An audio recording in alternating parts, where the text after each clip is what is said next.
Olá, gente peregrina! Olá, gente membrezina! A Bíblia toda, verso a verso. Gênesis 39, versos de 11 a 18. A mulher de Potifar. Mentira! É o narrador. Não existe Potifar, não existe mulher de Potifar. O narrador está inventando uma tragédia. Ele tem um gênero literário, tragédia grega, está escrevendo uma história, está inventando um midrash. Precisa inverter. Do alto do delírio dos sonhos, José deve chegar ao cárcere do Egito. Então alguém precisa ser culpado, porque o santo, o senhor dos sonhos, não vai errar sozinho. Então, vamos botar alguém para culpar? Ora, e quem melhor do que uma mulher naquela época? Então, o narrador arruma uma mulher, a mulher de Potifar. E ela acha muito gostosão o tal do José e fica, deita comigo, e deita comigo, e deita comigo, e deita comigo. É o Satanás das tentações, das saliências. E José é um homem de chumbo. Ele é a prova de tentação. Vamos ver então o que a mulher de... A mulher não. O narrador fará. Vamos lá, vamos ver. Aí está na sua tela o texto hebraico, Gênesis 39, 11 a 18. E eu vou ler aqui a tradução que eu mesmo fiz, www.nossabiblialivre.com. Sinta-se convidado a visitar o site, ler a minha tradução, avaliar, corrigir, comentar à vontade. Leio então. E é conforme este dia. E ele vai para a casa para fazer o trabalho dele. E não está um homem desde os homens da casa, lá na casa. E ela o agarra nas vestes dele para dizer, deita comigo. E ele deixa a roupa dele na mão dela. E ele foge. E ele sai para fora. E é conforme o ver dela que ele deixa a veste dele na mão dela e que ele foge para fora. E ela grita para os homens da casa dela. E ela diz para eles para dizer, vede, ele faz vir para nós um homem iviri para zombar de nós. Ele vem até mim para deitar comigo. E eu grito com uma grande voz. E é conforme o ouvir dele, porque eu fiz erguer a voz de mim e eu grito. E ele deixa a veste dele perto de mim. E ele foge. E ele sai para fora. E ela faz repousar a veste dele junto dela, até vir os senhores dela para a casa dele. E ela fala para ele conforme estas falas, para dizer, veio até mim o servo iviri, que tu fizeste vir para nós, para zombar de mim. E é conforme eu ergo a voz de mim, e eu grito, e ele deixa a veste dele junto de mim, e ele foge para fora. Muito bem. Uma narrativa logo se vê de alguém completamente diferente dos redatores de Êxodo, por exemplo. O texto de Êxodo é um texto truncado, mal escrito, mal feito. Esse texto é o texto de alguém que consegue desenhar a cena. Você vê a cena desenhada.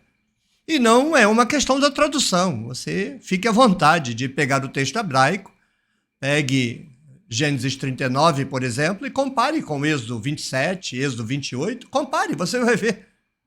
Não é que é indiscutivelmente gente diferente que escreve. Quem escreve Gênesis 39 sabe escrever. Quem escreve Êxodo 27, 28 não sabe, não. E então o desenho é o seguinte. A mulher de Potifar fica tentando José. Mas José, ele é um homem de chumbo, refratário às tentações da dama. Mas um belo dia, ele vai trabalhar na casa do patrão, chega lá, não tem ninguém. É a oportunidade que a Satanás de saia das saliências provocativas queria. E ela agarra ele nos panos e fala: deita comigo. O narrador tá pondo a mulher pegando fogo, né? Você vê que ela tá ali naquela condição. E o que José faz? Nada. Porque José não existe. É o narrador. O narrador precisa de José purinho, purinho, purinho, para que ele vá para o fundo do poço sem culpa. O narrador, então, faz José fugir. A palavra que está aí é uma palavra genérica. Então, não dá para saber o que é que ele largou para trás. É uma palavra genérica, não significa uma peça específica. Provavelmente um manto, mas escravo usa manto? Tá, mas ele ganhou o cargo de mordomo da casa de Potifar, não era um escravo de carregar água. Então, eventualmente, ele tinha aí uma roupa mais sofisticada, na compreensão do narrador, porque José não existe, Potifar não existe, a mulher não existe, isso aí nunca aconteceu, é uma ficção. Vamos entrar na ficção. Eventualmente, o narrador imagina José vestindo aquelas roupas mais sofisticadas dos gregos. Porque provavelmente quem escreveu isso não sabe nada de Egito, sabe de grego, e se baseia no que ele conhece dos gregos. Seja o que for, a mulher agarra e ele então escapole, foge. Aí pronto. Aí o que era desejo, tentação, vontade de pegação, vontade de saliência, vira ódio. Ah, é? Ela começa a gritar: abominação, abominação, abominação. Gozado que não tinha homem, agora já tem, né? O narrador, veja como o narrador controla tudo. Como ele quer uma cena caliente, não tem homem nenhum na casa. Mas agora que terminou a cena caliente, ela grita, já vem homem de tudo quanto é canto. É o narrador mágico, é o único Deus que tem na Bíblia, é o narrador. Ele faz, ele desfaz, ele acontece e ele desacontece. Então ela grita e aí dana vir homem de todo lado, homem que não estava na casa. Mas chegou, né? Chegou. E aí ela fala: olha ele! Ela chama o marido de ele, né? Olha, ele trouxe um homem iviri. Veja, estamos no período grego, essa história é do período grego, não há como ela ser anterior, e o termo iviri é do período grego. O pessoal acha que esse texto iviri é um termo de 1000 anos antes. Eu duvido.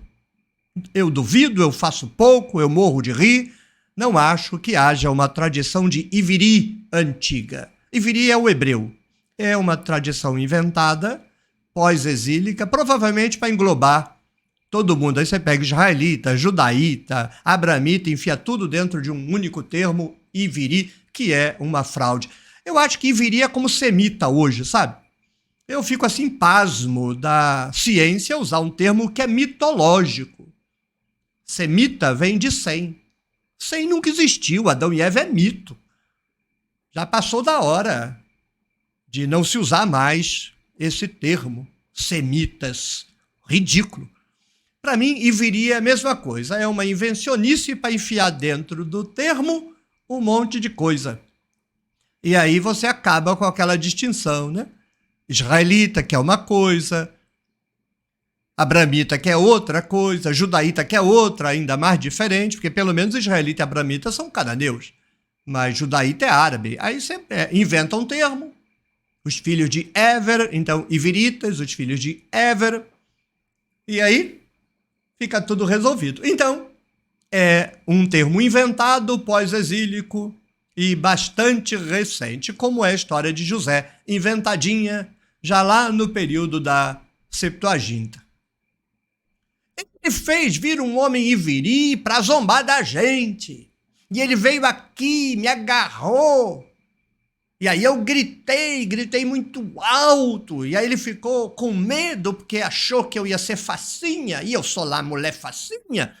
E aí ele correu e eu agarrei a roupa dele como prova. Porque é como o pastor. Quando um leão ataca a ovelha, o pastor tem que se atracar e salvar uma ovelha da orelha da ovelha para provar para o dono da fazenda que foi uma fera que comeu a ovelha. Está aqui a roupa para provar que era um leão, um lobo, querendo comer a Chapeuzinho. E aí, os homens vão ficar olhando para a cara dela. Fosse verdade, eles segurariam os músculos abdominais para não rir. Um amigo ia tocar no outro, não ria, finja que é sério. Mas como é uma narrativa ficcional, não tem ninguém ali, ela está falando sozinha, ninguém está vendo, você imagina o que você quiser. E vamos ver o que vai acontecer. Bem, a gente já sabe o que vai acontecer, né? Pau na cabeça de José, porque é a estratégia de um narrador fazer com que o homem dos sonhos, eu tive um sonho, serei grande, serei muito grande, eu serei gigantesco e vocês vão todos se prostrarem diante de mim, papai prostrado, mamãe prostrado, irmãozinhos prostrado, eu serei grande. Então agora ele vai ter que ser muito pequeno. Para ele ser muito pequeno, vai lá para o cárcere do Egito. Como é que vai?